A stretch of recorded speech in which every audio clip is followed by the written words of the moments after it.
Pemirsa, sebanyak 120 peserta dari berbagai kalangan mengikuti turnamen catur cepat Cup 3 yang digelar DPD Partai Umat Banjarmasin di Cafe Slow Bar Barkop, Jalan Belitung, Banjarmasin Barat, kemarin Minggu 4 Mei 2025. Kegiatan dalam rangka memeriahkan milad Partai Umat keempat ini diikuti pula 6 peserta kekanakan mulai dari umur 14 tahun.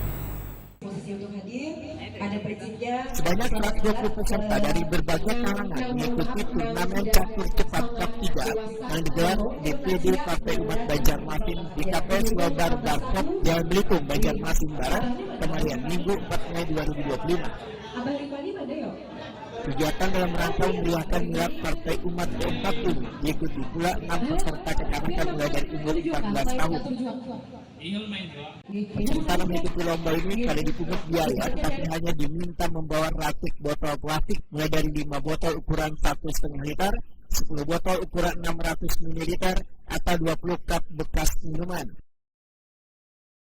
Botol-botol plastik yang terkumpul sebanyak 1.200 botol ini nantinya akan diserahkan ke Bank Rafiq. Demikian diperintahkan Ketua DPD Partai Umat Banjarmasin Muhammad Sadik Talib oleh Takuni Prima TV.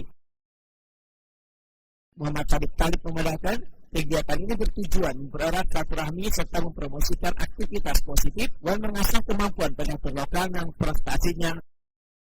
Catur cepat Partai Umat yang ketiga ini setiap tahunnya itu alhamdulillah jumlah peserta semakin banyak. Malah tahun ini yang junior mulai mengikuti karena di umat yang pertama dan kedua tuh yang anak-anaknya belum ada ikut. Seperti itu. Ada nomor tersendiri kalau misalnya memang ada nomor khusus anak-anak? Tidak ada, sebenarnya kita umum aja. Oh, berarti yang anak-anak itu melawan yang dewasa malah? Iya, memang mereka mendaftar dan ya melawan yang apapun jadwalnya kan. Kalau selama ini untuk pembinaan atlet sendiri, khususnya yang anak-anak tadi di catur sendiri, kalau menurut kalian seperti apa? Agak sulit kan di kita ini mencarinya? Kalau informasi yang saya dapat sebenarnya prestasi catur di Kota Banjarmasin ini sekarang agak menurun. Jadi ya dengan adanya kegiatan ini kan tentunya mengasah terus lah.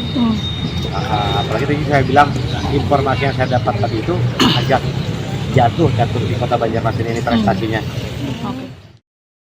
Muhammad Sadik Talib menyatakan pihaknya berencana akan menggelar lomba umat Cup keempat di tahun mendatang ke tingkat provinsi.